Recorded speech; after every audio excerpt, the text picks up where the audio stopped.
డోన్ ప్యాపిలి మండలాలను కరువు మండలాలుగా ప్రకటించాలని డోన్ నియోజకవర్గ టీడీపీ అభ్యర్థి ధర్మవరం మన్నె సుబ్బారెడ్డి డిమాండ్ చేశారు. డోన్ పట్టణంలో తెలుగుదేశం పార్టీ కార్యాలయం నుండి ఎద్దుల బండ్లతో ర్యాలీగా పాత బస్టాండ్ మీదుగా వెళ్లి ఆర్డీఓ కార్యాలయంలో వినతి పత్రం అందజేశారు. ఈ సందర్భంగా ధర్మవరం మన్నె సుబ్బారెడ్డి మాట్లాడుతూ డోన్ నియోజకవర్గంలో డోన్ మండలము ప్యాపిలి మండలాలలో రైతులు వేరుశెనగ, ఆముదము, కంది, పత్తి, టమోటో ప్రధాన పంటలు వేస్తారని, గత 100 ఏళ్లలో ఎన్నడూ లేని విధంగా 2023 సంవత్సరంలో ఖరీఫ్ లో లోతట్టు వర్షపాతం నమోదు అయ్యిందన్నారు. రైతులు పెట్టిన పెట్టుబడులు తిరిగి రాక అప్పుల ఊబిలో కూరుకుపోయారని చెప్పారు.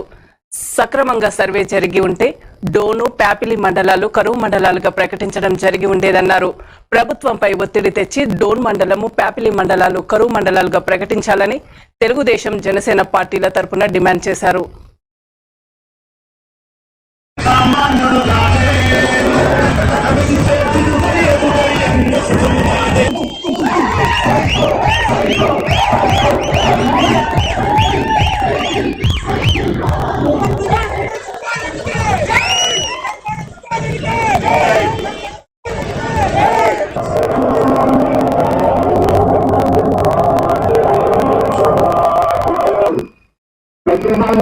ముఖ్యమంత్రి అవడం కారణం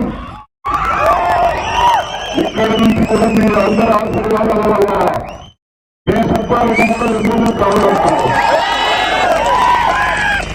ఇకపోతే రైతులకు సంబంధించినటువంటి జలకళ అది ఒకటి జగన్మోహన్ రెడ్డి గారు పాపం ఆ కళని ఎవరు చేశారే విధానము ఈ 3 మండలాలకు రైతులకు ఎవరు చేశారు?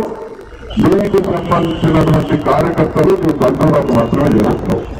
అది ఎన్నని కూడా అన్ని అందరికీ తెలిసిన విషయమే.